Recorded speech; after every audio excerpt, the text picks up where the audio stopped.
नमस्कार, मैं हूं आपके साथ सबनाज और मेरे साथ एनबी न्यूज देख रहे हैं। आइए करते हैं बुलेटिन की शुरुआत। छत्तीसगढ़ के मुख्यमंत्री विष्णुदेव साय ने कहा कि जब से छत्तीसगढ़ में भाजपा की सरकार बनी है, हमने नक्सलवाद के खिलाफ लड़ाई को मजबूत की है और लगातार नए नए सुरक्षा कैंप खोले हैं। हमने 14-15 नए सुरक्षा कैंप खोले हैं।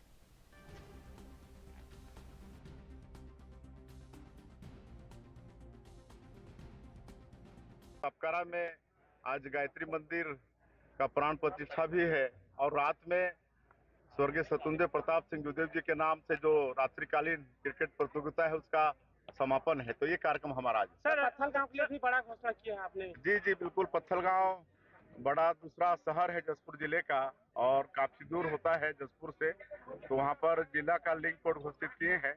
वहाँ पर एडिशनल कलेक्टर और एडिशनल एसपी सब बैठा करेंगे। सर बीजेपी के नेता की नक्सलियों ने हत्या की है। साल भर में 9 बीजेपी के कार्यकर्ताओं नेताओं की हत्या हुई है। सर इस बारे में आपकी क्या प्रतिक्रिया है?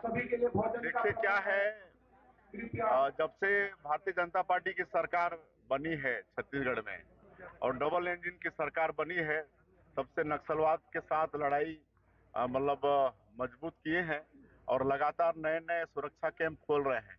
अभी 14-15 नए कैंप खोले हैं और जो नक्सली क्षेत्र हैं, जो 5 जिले हैं विशेषकर, वहाँ के लोगों तक सरकार की सुविधा भी नहीं मिलती है। इसलिए एक नियत नेलानार योजना लागू किए हैं। नियत नेलानार गोंडी भाषा में है, जिसका हिंदी में अनुवाद होता है आपका अच्छा गांव। तो अब इस योजना के माध्यम से हमारी सरकार की प्राथमिकता होगी कि ऐसे जो 5 जिले हैं संवेदनशील जिले हैं और वहाँ के जो लोग हैं उन तक सरकार की सब सुविधा को मतलब प्राथमिकता के साथ पहुंचाएं। उनके बसाहट तक रोड हो, उनको राशन मिले, उनको पक्का का घर मिले, उनके घर में बिजली हो, पानी हो, गैस का सिलेंडर हो, सारी सुविधा, उनका आयुष्मान कार्ड हो, उनका आधार कार्ड हो, ये सारी व्यवस्था और काम वहां पर शुरू। मध्य प्रदेश के मुख्यमंत्री मोहन यादव उज्जैन पहुंचे, जहां मुख्यमंत्री मोहन यादव ने उज्जैन पुलिस लाइन हेलीपैड पर पीएम श्री एम्बुलेंस का निरीक्षण किया।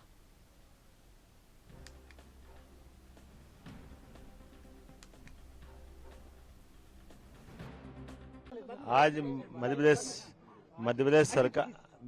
प्रदेश सरकार का आज ये बड़ा एक ऐतिहासिक फैसला है, PM Shri ambulance air ambulance सेवा देने का, जिसके माध्यम से गरीब आदमी का जीवन भी बचाए।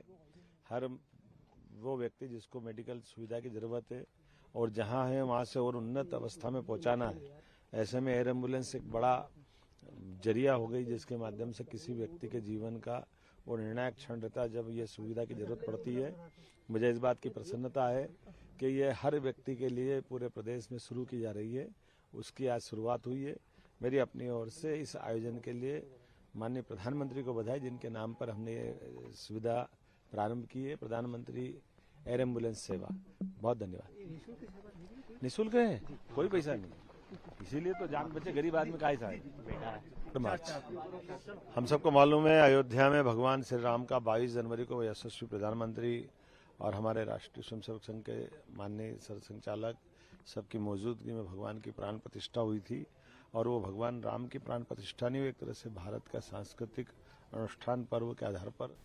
खबरों का सिलसिला जारी रहेगा, लेकिन उससे पहले लेंगे एक छोटा सा ब्रेक।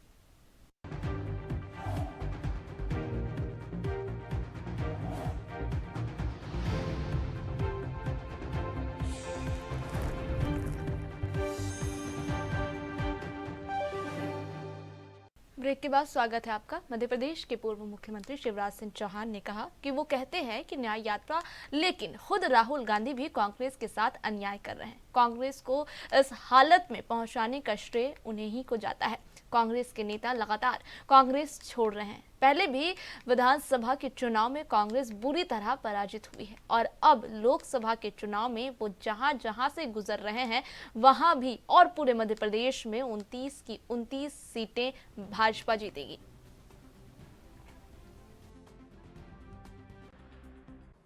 अब वो कहते हैं न्याय यात्रा, लेकिन स्वयं श्री राहुल गांधी जी भी कांग्रेस के साथ अन्याय कर रहे हैं। कांग्रेस को इस हालत में पहुंचाने का श्रेय उन्हीं को जाता है और कांग्रेस के नेता खुद राहुल गांधी के साथ अन्याय कर रहे हैं। वो जहां जाते हैं कई जगह कांग्रेस छोड़ छोड़ के लोग भागने लगते हैं। लगातार कांग्रेस के नेता कांग्रेस छोड़ रहे हैं। राहुल गांधी जी की यात्रा पहले भी जहां जहां से गुजरी थी, मध्य प्रदेश में वहां कांग्रेस गुजर गई, सब सीटों पर हार गई। जहां जहां पांव पड़े राहुल के, तह तह कांग्रेस का बंटा ढार। वो जहां जाते हैं ऐसी बातें करते हैं कि बची खुची कांग्रेस भी साफ हो जाती है। पहले भी विधानसभा के चुनाव में कांग्रेस बुरी तरह पराजित हुई है और अब लोकसभा के चुनाव में वो जहां जहां से गुजर रहे हैं, वहां भी और पूरे मध्य प्रदेश में 29 की 29 सीटें भारतीय जनता पार्टी जीतेगी। सच में तो राहुल गांधी जी महात्मा गांधी जी की उस इच्छा की पूर्ति कर रहे हैं जो उन्होंने आज़ादी के बाद प्रकट की थी कि कांग्रेस का उद्देश्य पूरा हो गया। देश की आज़ादी कांग्रेस का लक्ष्य था।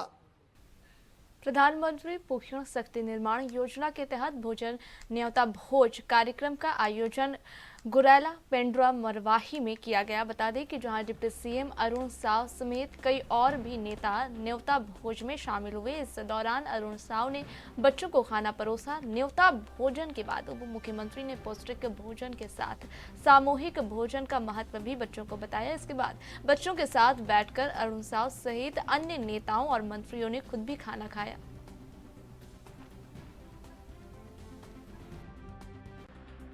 एमसीएच की बिल्डिंग में चल रहा है, क्या माने कब तक बन पाएगा? आज भारतीय जनता पार्टी के जिला कार्यालय का उद्घाटन हुआ है। ये इससे निश्चित रूप से जिले में भारतीय जनता पार्टी के गतिविधियां व्यवस्थित होगी, पार्टी को मजबूती मिलेगी।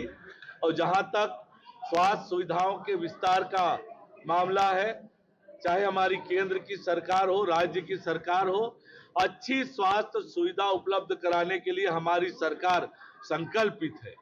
के रूप में दर्ज करा रहे हैं, इससे आप कैसे? नहीं, अभी ये बात मेरे सामने आई नहीं है। आज उन्होंने और भारतीय जनता पार्टी में रिज्वाइनिंग किया है, रिज्वाइनिंग है ना। और आगे जिस तरीके से जिलाध्यक्ष जी बैठे हम लोग बात करेंगे निश्चित रूप से। अभी इसके बारे में मुझे बहुत ज्यादा जानकारी नहीं है। उनके ऊपर कुछ एलिगेशन लगे हैं जिनके ऊपर जांच होना बाकी है। देखेंगे इसको क्या बात है, कैसा है, क्या है, कितनी सत्यता है, कितना क्या है इसमें। जिलाध्यक्ष जी है, बैठेंगे देखेंगे। राज्यसभा चुनाव में मध्य प्रदेश के पूर्व मुख्यमंत्री कमलनाथ ने कहा कि राहुल गांधी की भारत जोड़ो न्याय यात्रा आज मध्य प्रदेश आ रही है। मैं यात्रा में जरूर शामिल होऊंगा। ये जनसंपर्क का सबसे अच्छा माध्यम है।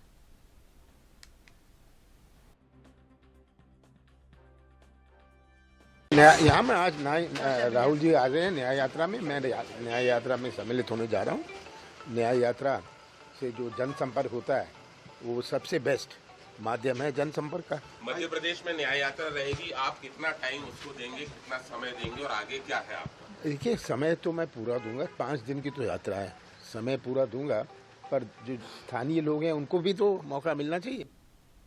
कस्तूरबा गांधी हॉस्टल की छात्राओं ने अपने हॉस्टल अधीक्षिका के खिलाफ शिकायत लेकर कलेक्टर कार्यालय पहुंची। छात्राओं ने अपने हॉस्टल वार्डन के खिलाफ कई आरोप लगाए हैं। इन छात्राओं ने शिकायत करते हुए वार्डन के खिलाफ कड़ी कार्रवाई की मांग भी की है। छात्राओं ने बताया कि उन्हें अच्छा खाना नहीं दिया जाता है, मेन्यू के हिसाब से खाना उन्हें नहीं मिलता है, कपड़े धोने के लिए साबुन निर्मा नहीं दिया जाता है और इन सब की मांग करने पर गलत तरीके से डांटा भी जाता है। छात्राओं की शिकायत ये भी थी कि हॉस्टल अधीक्षिका रात को नहीं रुकती है, गार्ड के भरोसे हॉस्टल को छोड़ देती हैं। शिकायतों को सुनकर जीपीएम कलेक्टर ने छात्राओं को आश्वासन देकर वापस भेजा और कहा कि मैं स्वयं जाकर देखूंगी। वहीं हॉस्टल वार्डन ने कहा, हॉस्टल वार्डन से जब बात की गई तो उन्होंने बताया कि बच्चों को वर्गलाया जा रहा है, बच्चों को समय पर खाना दिया जाता है। मैं कभी भी रात में नहीं रुक पाती, लेकिन बच्चियां सुरक्षित रहती हैं।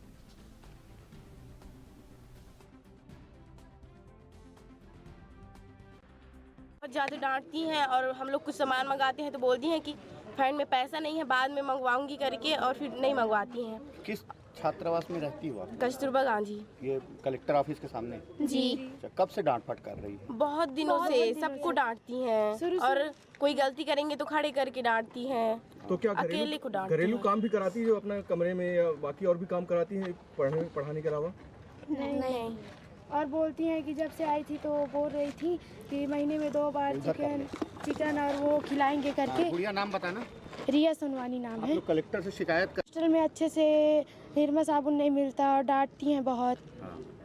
ये और सब नाइट को नहीं रुकती हैं। रात में नहीं रुकती? नहीं रुकती। किसके भरोसे रहते हो आप लोग वहाँ पर रात में? वहाँ के दीदी लोग रहते हैं, गार्ड दीदी लोग आते हैं। परेशान भी करती है आप लोगों को? जी। डांटती हैं, अगर गलत करते हैं तो अकेले को बुला कर डांटती क्या क्या बोलती है? क्या बोल के डांटती है बेटा? क्यों गुड़िया, क्या बोलती है? बताओ। अधीक्षिका क्या बोलती है? मतलब हम लोग निरमा साबुन मांगने जाते हैं तो उस समय झुंड में जाते हैं तो कुछ नहीं बोलती हैं। बोलती हैं कि देंगे तो अभी, ऐसी बोलती हैं। लेकिन देती नहीं है? नहीं। खाने पीने को अच्छे से मिलता है कि नहीं मिलता? और बोलती हैं कि हम लोग के पास झुंड बना के मत आया करो, ऐसी बोलती हैं।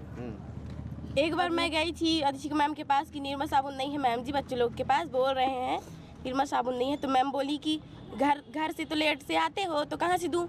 और 15-16 दिन हो गया था हम लोग को आए, फिर भी से बोल रही थी लेट में आते हो तो कहाँ से दूँ। उस समय खाना कैसे मिलता है?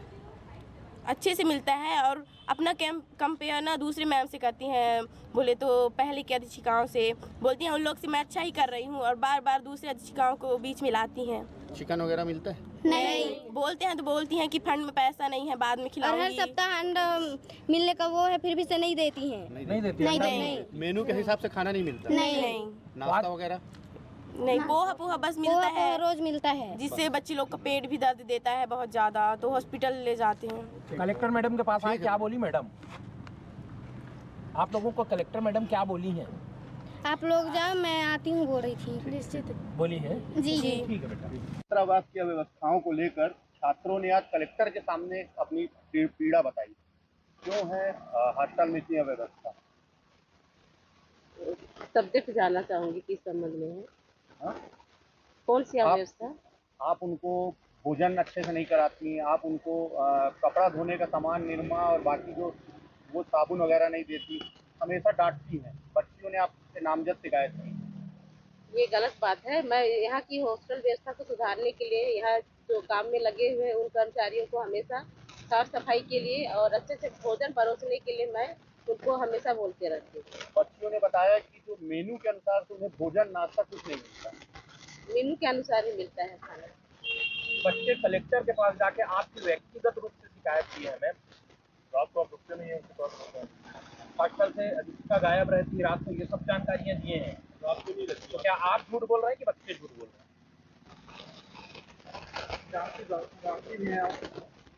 ये तो गलत बात है, डांटती तो नहीं है। ये डांटना अलग चीज होता है। रुकती हूँ, कभी कभी रुकती हूँ। अभी बच्चे आए हैं इसलिए चली गई। ड्यूटी क्या बोलती है? रात में रहना है कि नहीं रहना है? रहना है। किसके भरोसे है फिर रात को बच्चे? रात में रात ड्यूटी वाले रहते हैं। कौन है रात? चौकीदार है। आपकी ड्यूटी नहीं है रात में रहने की? है, मेरी भी ड्यूटी है। क्यों नहीं रहती? मैं भी शाम तक रहती हूँ। शाम तक? बस्तर जिले के उड़ीसा बॉर्डर में बस्तर पुलिस ने गांजा तस्करी कर रहे 2 युवकों को पकड़ा। आरोपियों के कब्जे से पुलिस ने 107 किलोग्राम गांजा जब्त किया है। बता दें कि जगदलपुर सीएसपी उदित पुष्कर ने जानकारी देते हुए बताया कि आरोपी छोटा हाथी वाहन से तस्करी को अंजाम देने में लगे हुए थे। बताया जा रहा है कि आरोपी उड़ीसा से गांजा लेकर उत्तर प्रदेश जा रहे थे। मामले में पुलिस ने इरशाद अंसारी और जफरुद्दीन अंसारी को गिरफ्तार कर लिया है। दोनों आरोपी उत्तर प्रदेश के बदायूं जिले के निवासी बताए जा रहे हैं। वहीं पकड़े गए गांजे की कीमत 10,70,000 रुपए आंकी जा रही है।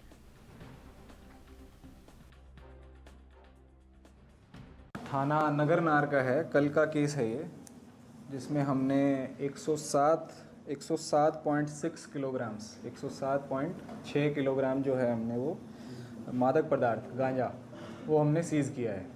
उसके साथ ही हमने एक व्हीकल भी सीज़ किया है जो छोटा हाथी के नाम से पॉपुलर है, और 2 लोगों को हमने उसमें हिरासत में लिया है। वो जो 2 लोग हैं वो यूपी के रहने वाले हैं, बदायूं ज़िले के, और वो लोग यहाँ से उड़ीसा से इसको ट्रांसपोर्ट कर रहे थे, जो गांजा था करीबन 107 किलो। तो वही यही एक बड़ी सफलता थी कि इतनी बड़ी क्वांटिटी में उस गांजे को पकड़ना। हमारे पास अच्छी सूचना थी इसकी और हमने उसको मोबाइल चेक पॉइंट्स लगाकर उसको हमने हिरासत में लिया।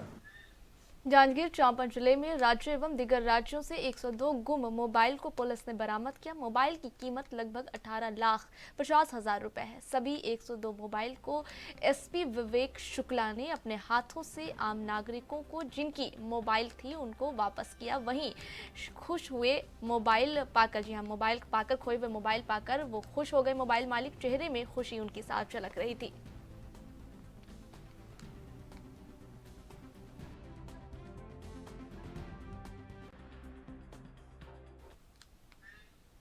पश्चिम बंगाल के संदेश खाली में महिलाओं के साथ हुए दुष्कर्म मामले को लेकर शुक्रवार को जगदलपुर में भारतीय जनता पार्टी की महिला मोर्चा ने 1 दिवसीय धरना प्रदर्शन कर बंगाल की टीएमसी सरकार के खिलाफ अपना विरोध जताया। वहीं विरोध प्रदर्शन करते हुए महिला मोर्चा की कार्यकर्ताओं ने टीएमसी सरकार और नेता शाहजहां शेख के खिलाफ जमकर नारेबाजी भी की।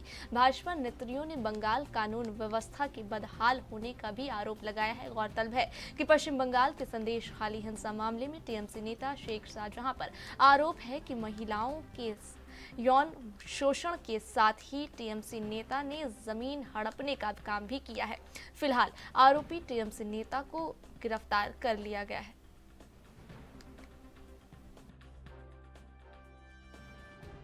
कहाँ गई माधवी, कहाँ गई? आज भारतीय जनता पार्टी महिला मोर्चा जगदलपुर जिला बस्तर जगदलपुर में 1 दिवसीय धरना प्रदर्शन का कार्यक्रम कर रही है।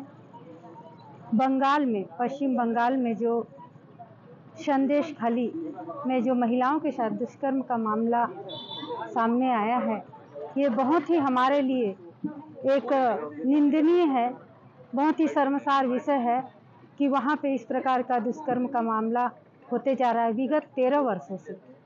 और शेख शाहजहां जो वहाँ के हैं, अगर ईडी वहाँ पे नहीं जाती तो शायद यह बात उजागर भी नहीं होता। 5 जनवरी को यह बात सामने आई है। और मैं ये कहना चाहती हूँ आप लोगों के माध्यम से कि बंगाल में एक ऐसी सरकार बैठी है जो खुद महिला है और उस बंगाल में माँ की पूजा की जाती है, पूरे 10 दिन नवरात्रि की पूजा की जाती है और उस बंगाल में इस तरह का महिलाओं के साथ दुष्कर्म का मामला किया जाता है। और अगर वो महिलाएं अगर प्रशासन पुलिस के पास जाती हैं तो बोलते हैं मेडिकल करवा के लाओ। ये हमारे लिए बहुत ही मतलब इतना दुखद वाकया है कि हम लोगों को बहुत ही। फिलहाल खबरें यहीं तक। खबरों के साथ फिर करेंगे आपसे मुलाकात। दीजिए इजाजत। नमस्कार।